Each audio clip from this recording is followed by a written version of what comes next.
नमस्कार, स्वागत है आपका स्वराज एक्सप्रेस में। मैं हूं आपके साथ ऋतु ज्ञानवानी। उपचुनाव के दंगल में कूदने के लिए आज से नामांकन फॉर्म दाखिल किए जाने का सिलसिला शुरू हो गया है। कोरोना काल में हो रहे इस चुनावी दंगल में नामांकन फॉर्म दाखिल करने के लिए प्रत्याशी के साथ सिर्फ 2 लोगों को ही रिटर्निंग ऑफिसर के कक्ष में प्रवेश की अनुमति मिलेगी, लेकिन इससे पहले उनकी पूरी स्क्रीनिंग होगी।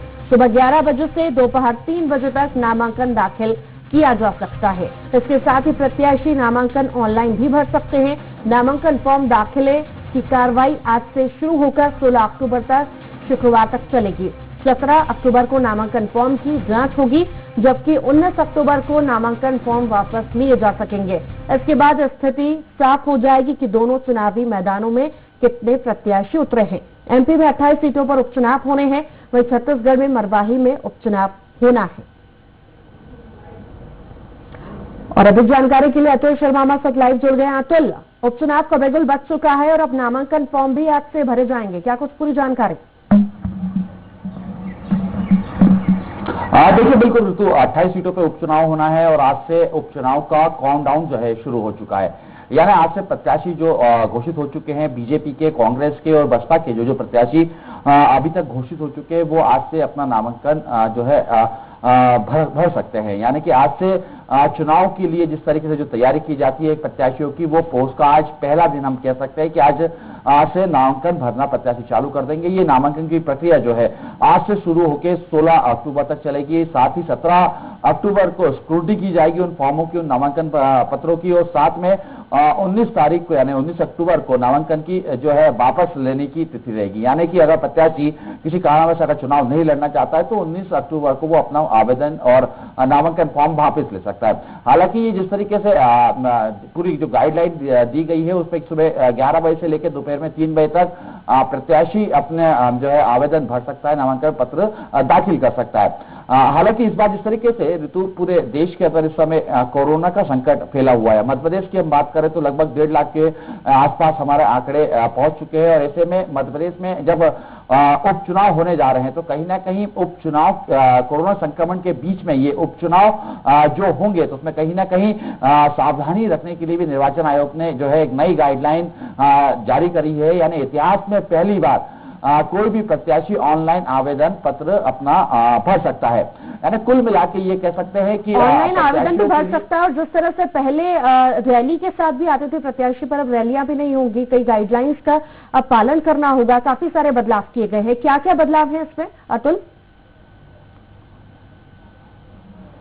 देखिए, सबसे मेन चीज जिस तरीके से हमने देखते हैं, हमने पूर्व चुनाव की तरह हम जब देखते हैं, वो प्रत्याशी जब अपना नामांकन पत्र भरने जाता था तो पूरी शक्ति जो प्रशिक्षण के साथ जाता था। यानी पूरा शक्ति प्रदर्शन करता था, काफिला रहता था, कई गाड़ियां रहती थी और कई हजारों की संख्या में लोग जो है नामांकन भरवाने अपने प्रत्याशी को, अपने नेता को लेके जाते थे। हालांकि जिस तरीके से मध्य प्रदेश में इस समय कोरोना का संक्रमण बढ़ रहा है तो इस समय सिर्फ 2 गाड़ियां और निर्वाचन आयोग की जो गाइडलाइन है उसके अनुसार 2 व्यक्ति ही प्रत्याशी के साथ जो है नामांकन पत्र भरने जा सकते हैं, जिसके अंदर ये कह सकते हैं कि एक जो प्रत्याशी होगा, साथ में उनका एक प्रस्तावक होगा और प्रस्तावक के साथ एक अन्य व्यक्ति जो है वो प्रत्याशी के साथ जा सकता है। यानी कुल मिला के ये कह सकते हैं ऋतु कि जिस तरीके से मध्य प्रदेश के अंदर इस समय अब चुनावी दौर शुरू हो चुका है, प्रत्याशी अपनी अपनी जमीनी स्तर पर जो है चुनावी तैयारी शुरू कर चुके हैं। बड़े नेताओं का, दिग्गज नेताओं का लगातार इन जो है विधानसभाओं के अंदर लगातार दौरा जारी है। और ऐसे में आज जब नामांकन पत्र भरने की जो प्रक्रिया शुरू हो चुकी है, बी फॉर्म लेके जब अपना प्रत्याशी आज जिला मुख्यालय पहुंचेंगे और कलेक्ट्रेट के सामने जब नामांकन प्रस्तुत करेंगे तो कहीं ना कहीं ये कह सकते हैं कि आज से चुनावी बुगुल फूंक चुका है, काउंटडाउन शुरू हो चुका है। 3 नवंबर को मतदान होना है और 10 नवंबर को इसके परिणाम आने हैं।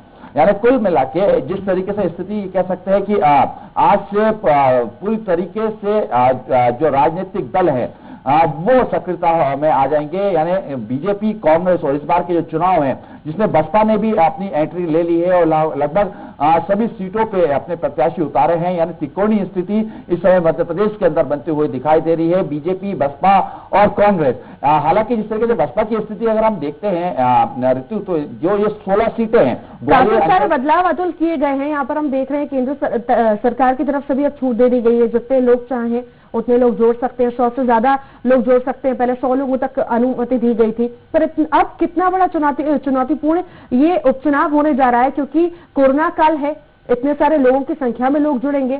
कितना बड़ा चुनौतीपूर्ण आप देख रहे हैं इसे? देखिए ऋतु, बिल्कुल जिस तरीके से लगातार मध्य प्रदेश के अंदर कोरोना संक्रमण बढ़ रहा है और इन 28 सीटों की बात करें तो इस 28 सीटों में भी कहीं ना कहीं कोरोना का प्रकोप है। यानी ये कह सकते हैं कि निर्वाचन ने इस चीज को लेकर पहले पूरी जमीनी स्तर जाना है, फिर उसके बाद जो एक नई गाइडलाइन निकाली थी, आगे कह सकते हैं कि अनलॉक की जो केंद्र सरकार द्वारा अनलॉक 5 की जो गाइडलाइन आई थी उसके अंतर्गत राजनीतिक रैलियां जो थी उसमें सिर्फ 100 लोगों को सोशल डिस्टेंसिंग के साथ शामिल होने की परमिशन मिली थी। लेकिन अब जिस तरीके से नई गाइडलाइन आई है उसके अंतर्गत तो ये कहा गया है कि जो 100 लोग थे अब उसकी जो संख्या है वो अनिश्चित हो सकती है, यानी कितने भी लोग जो है रैलियों में और सभा में आ सकते हैं। लेकिन सबसे महत्वपूर्ण है कि उनको सामाजिक दूरी का पालन करना होगा, यानी सोशल डिस्टेंसिंग सभा के बीच में रखना होगा। लेकिन जिस तरीके से ऋतु देख रहे हैं कि हमने कई रैलियां भी इस समय विधानसभा में देखी, हम बात कमलनाथ की रैली की कर रहे हैं, हम बात मुख्यमंत्री शिवराज सिंह चौहान की रैली की कर रहे हैं, तमाम वो लीडर्स जो इस समय चुनावी रैलियों में जा रहे हैं या चुनाव सभा कर रहे हैं, तो जो भीड़ आ रही है तो सोशल डिस्टेंसिंग तो कहीं दिख नहीं रही, क्योंकि जिस तरीके से कोरोना बढ़ रहा है, कोरोना के लगभग लगातार आंकड़े जो है दिन रात जो बढ़ते जा रहे हैं,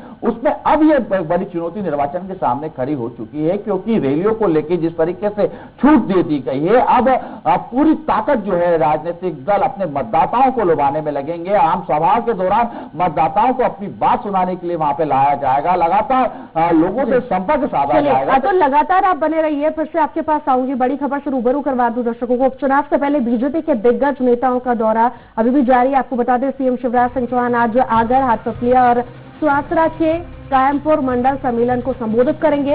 वहीं बीजेपी प्रदेश अध्यक्ष विष्णुदत्त शर्मा मेहगांव, गोहद और भांडेर में मंडल सम्मेलन को संबोधित करेंगे। केंद्रीय मंत्री नरेंद्र सिंह तोमर ग्वालियर पूर्व में मंडल सम्मेलन को संबोधित करेंगे। फग्गन सिंह कुलस्ते अनूपपुर में मंडल सम्मेलन को संबोधित करेंगे। बात संध्या की करें तो अंबा, मेहगांव और गोहद में मंडल सम्मेलन को संबोधित करेंगे। वरिष्ठ नेता प्रभात झा जौरा और मुरैना में मंडल सम्मेलन को संबोधित करेंगे। वरिष्ठ नेता प्रभात झा जौरा और मुरैना में मंडल सम्मेलन को संबोधित करेंगे। सांसद राकेश सिंह बड़ा मल्हारा में मंडल सम्मेलन को संबोधित करेंगे। गृह मंत्री डॉक्टर नरोत्तम मिश्रा करेरा में मंडल सम्मेलन को संबोधित करेंगे। और लगातार अतुल हमारे साथ जुड़े हुए। अतुल, कोई मौका नहीं छोड़ना चाहती बीजेपी और लगातार सभाएं जो है की जा रही हैं और आज भी बड़े कार्यक्रम, सभी नेता उसमें जुटे हुए हैं।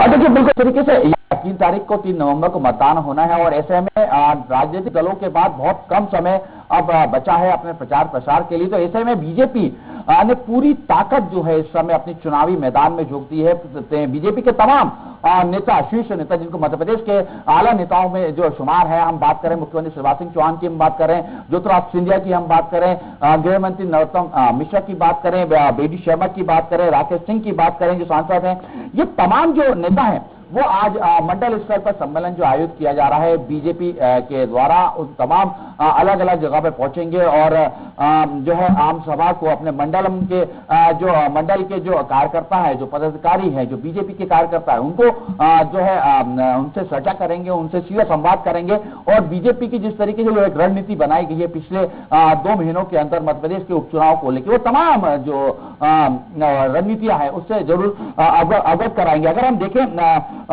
ऋतु तो मध्य प्रदेश मुख्यमंत्री शिवराज सिंह चौहान की अगर हम बात करते हैं तो आगर, हाटपिपलिया, सुसावर तो कानपुर मंडल में संबोधन करेंगे। जो बीजेपी के प्रदेश अध्यक्ष हैं वो मेहगांव, गेहद और भांडेर विधानसभा में जो है आज मंडल कार्यकर्ताओं को संबोधित करेंगे, आम सभा को संबोधित करेंगे। यानी कुल मिला के ऋतु ये जो हाटपिपलिया और ये सुसावर ये जो विधानसभा क्षेत्र है, ये कहीं ना कहीं बीजेपी के लिए काफी वीक स्थिति इस समय वहां पे बनी हुई है, यानी बीजेपी के लिए काफी मेहनत वहां पे करना होगा। तो ऐसे में इन विधानसभा जहां पे लगभग लगातार प्रत्याशियों का विरोध हो रहा है, भले ही वो कांग्रेस के कार्यकर्ताओं कर रहे हैं या अंदरूनी गुटबाजी की वजह से उनका विरोध हो रहा है, तो ऐसी विधानसभा का जो मुख्य फोकस है वो खुद मुख्यमंत्री शिवराज सिंह चौहान संभाले हुए हैं। यानी मुख्यमंत्री शिवराज सिंह चौहान सीधे तौर पर वहां के कार्यकर्ताओं से संवाद कर रहे हैं, सीधे मिल रहे हैं, सीधे कार्यकर्ताओं से अपनी मन की बात कर रहे हैं, उनकी मन की बात सुन रहे हैं। यानी कुल मिला के ये कह सकते हैं वो पूरी कोशिश इस समय बीजेपी कर रही है कि कार्यकर्ताओं को अपने साथ, अपने कॉन्फिडेंस में लेना, मतदाताओं से सीधा संवाद करना अपनी प्रचार प्रसार के साथ। चलिए अतुल, बहुत शुक्रिया जानकारी को साझा करने के लिए। क्या कुछ कार्यक्रम रहते हैं, क्या कुछ बदलाव होते हैं, आपसे अपडेट्स लेते रहेंगे आगे।